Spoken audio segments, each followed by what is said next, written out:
Salam alaikum. Bonjour à toutes et à tous. Imaginez avec moi qu'on vous donne une feuille blanche pour écrire l'histoire de votre vie. Imaginez que cette feuille est remplie de plis, ou bien elle est caractérisée par des plis, des courbes, des tendances. Moi, ma feuille, je l'ai eue avec des plis qui sont inattendus. Ma feuille, je l'ai eue, en bas de la feuille, c'était écrit un mot. Et le mot, c'était la myopathie. Vous allez vous demander c'est quoi la myopathie. Peut-être c'est la première fois que vous entendez le mot. La myopathie, c'est une maladie qui touche, on va dire, les muscles de la personne. Les muscles deviennent de plus en plus, ou bien de plus en plus, on va dire, moins forts. Et cette personne, elle perd la faculté musculaire. Par exemple, elle n'arrive plus à se tenir debout ou bien elle n'arrive plus à marcher. La myopathie dont je souffre, si c'était chez une autre personne, elle allait abandonner. Elle allait voir un mur qui est infranchissable. Mais moi, avec la myopathie, je le prie comme, on va dire, comme un pont, ou bien des ponts, mais pas comme un mur. C'est pour, on va dire, franchir les murs. Je suis Job Abdrahman. Je ne viens pas pour vous parler de ce que j'ai perdu à cause de la myopathie, mais de ce que j'ai gagné. Alors, je vais vous embarquer un peu avec mon histoire pour vous montrer que parfois, ce qui nous limite peut nous élever et peut nous amener très loin. Tout a commencé le 9 février 1993. La naissance d'un beau gosse, c'est moi. C'était où? C'était au Congo-Brazzaville, Pointe-Noire, c'est là où j'étais né, où je suis né. Parce que les parents travaillaient là-bas. Mon père, c'était un commerçant, un grand commerçant, comme tous les Mauritaniens qui sont au Congo, bien sûr. Et là, je suis né à terme. Je n'avais pas de problème. J'ai eu une enfance normale, comme tout le monde. Et là, j'ai grandi. Et c'est là que les parents ont constaté, ou bien ont remarqué, que j'avais des difficultés, on va dire, à marcher, ou bien à monter les escaliers, à se lever, à tomber, c'est-à-dire de tomber très vite, pas comme tous les autres enfants. Et c'est là que ça a commencé, l'histoire, on va dire, avec la myopathie. J'étais enfant, je ne comprenais rien, et les parents aussi ne comprenaient pas trop ce qui m'arrive. Et là, en 1997, je me suis séparé avec mon père. On est retourné ici en Mauritanie parce qu'au Congo, il y avait une guerre civile. On est revenu ici en Mauritanie et là, on va dire, c'est une autre vie. On doit s'adapter. Mais quand même, je marchais comme tous les autres enfants. Je n'avais pas de problème. Mais ce qu'on ne savait pas, c'est que j'avais une maladie qui était un peu silencieuse. à chaque fois que je grandissais, je perdais une faculté. À chaque fois que j'avançais dans l'âge, je perdais une de mes facultés.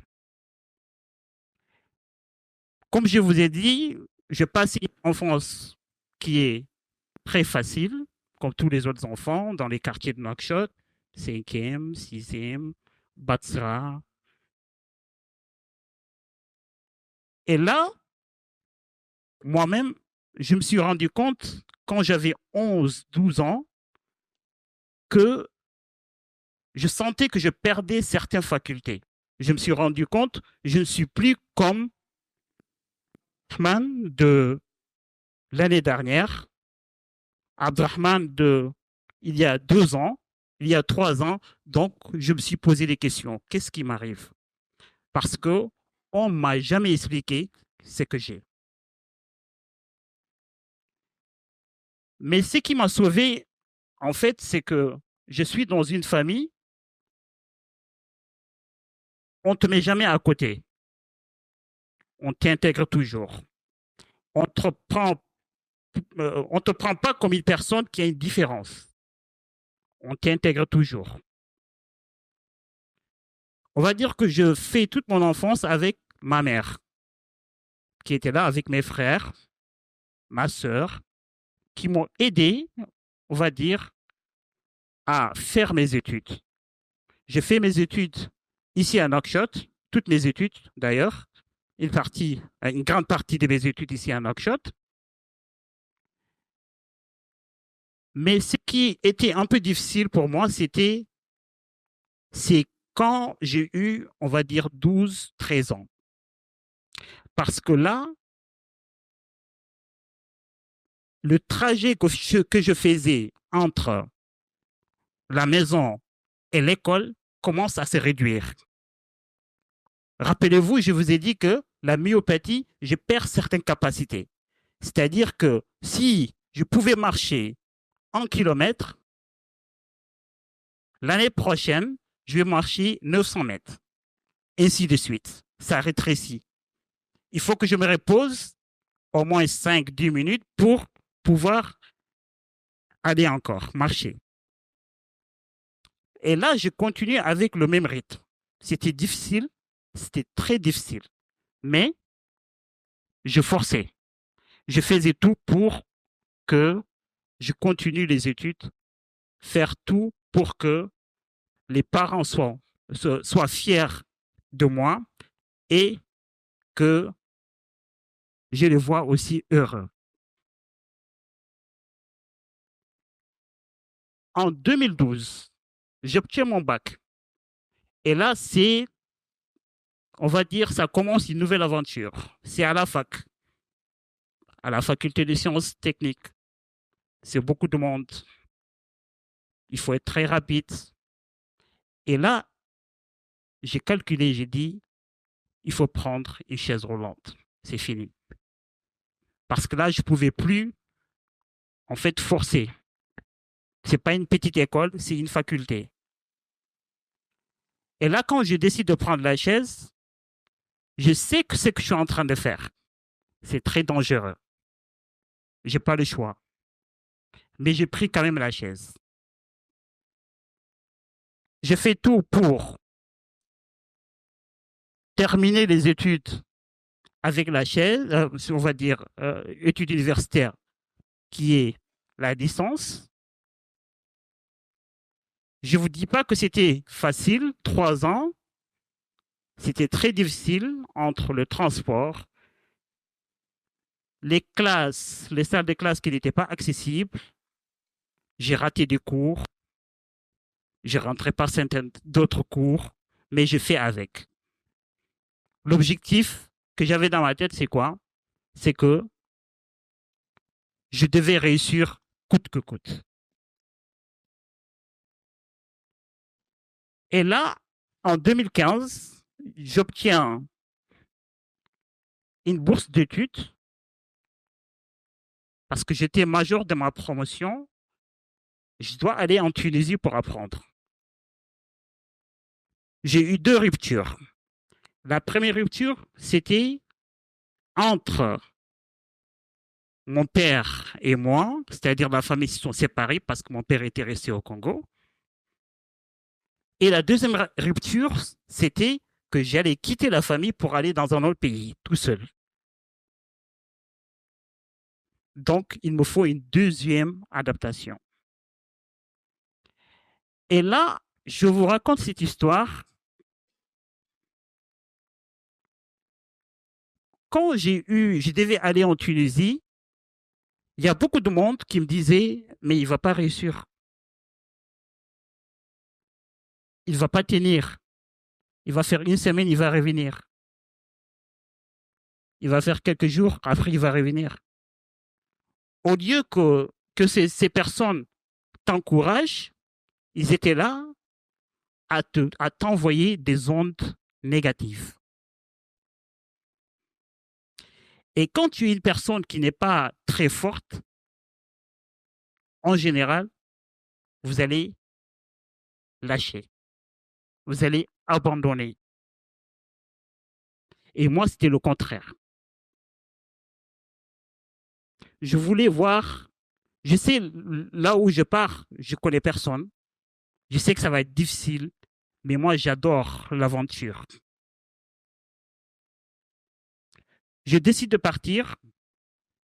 Je ne vous dis pas que c'était très facile, c'était très difficile. Et là, avant de partir, je parlais avec un vieux. On s'est rencontrés au niveau du ministère. On était assis, des procédures de bourse. Il m'a dit, tu vas partir en Tunisie, à l'étranger. Je dis oui. Il m'a dit, mon fils, écoute, tu connais l'arbre. Nous, on appelle ça Nouvakinin. Je ne sais pas comment on dit ça à une autre langue. C'est un arbre qui est très amer. Il m'a dit, le début, ça va être très amer. Ça va ressembler vraiment à cet arbre.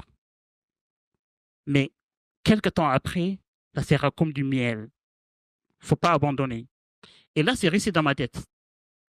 À chaque fois que j'ai envie d'abandonner, parce que je suis une personne quand même, je me rappelle de ce qu'il a dit. Et je continue. Bien sûr, tout le parcours, j'ai eu des difficultés en Tunisie. Je devais faire 2 ans. C'était tellement délicieux, la vie là-bas. J'ai fait 6 ans. Et je ne devais pas revenir si ce n'était pas le passeport qui était terminé. Si le passeport était 10 ans, j'allais faire 10 ans. C'était vraiment une belle, on va dire, aventure. Je reviens ici en Mauritanie, troisième rupture. Je me suis adapté en Tunisie, je reviens en Mauritanie, une troisième adaptation. Une autre vie. Donc là, on vient pour chercher du travail. On vient de terminer les études. On a ramené 2 masters, on est bien. Et là, choc direct. On n'arrive pas à trouver du travail. On cherche un peu partout. Parfois, on trouve du travail, ce n'est pas accessible. C'est en haut. Il n'y a pas d'ascenseur. Parfois, c'est des escaliers. Donc,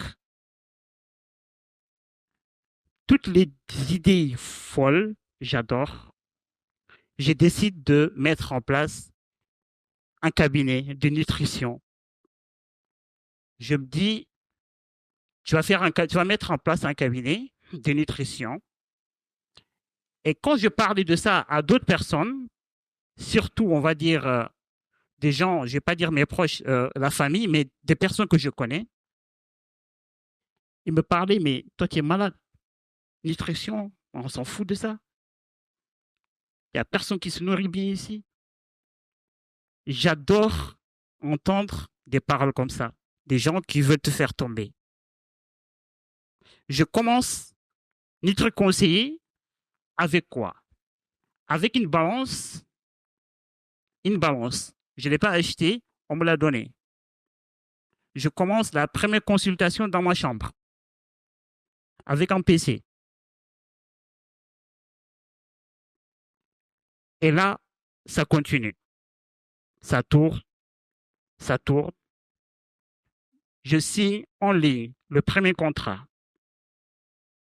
avec une organisation ou bien un start-up français. Je sors de la maison, je loue une autre maison. Les gens me regardent. Ceux qui disaient, mais lui, il est fou, ils continuent à dire la même chose. Là, je loue la maison, je mets le bureau dans la maison et j'ai une chambre dans la maison. Le matin, je me réveille, je m'habille bien. Bien sûr, je prends ma douche, hein. Je m'habille bien. Et là, je ferme la porte, bien sapé, et je rentre dans le bureau. 0 kilomètre, quoi. C'est chambre-bureau direct. Je continue à travailler 4, 5, 6 mois. Après, j'ai un second bureau qui est équipé, on va dire dans le bureau, une salle de formation actuellement. C'est le même bureau que j'utilise actuellement. Là, les gens commencent à comprendre. Ça évolue, ça avance. Et juste pour dire une chose, tout ça, c'est pour juste dire que si vous avez envie de faire quelque chose, croyez en vous. Croyez en ce que vous faites. Croyez en vos rêves.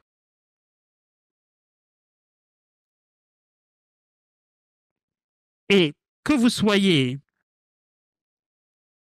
on va dire, trop gros ou grosse, mince, maigre, ou trop blanche, trop noire, je ne sais pas, votre différence, c'est que vous avez. Faites de votre différence votre force. Et merci.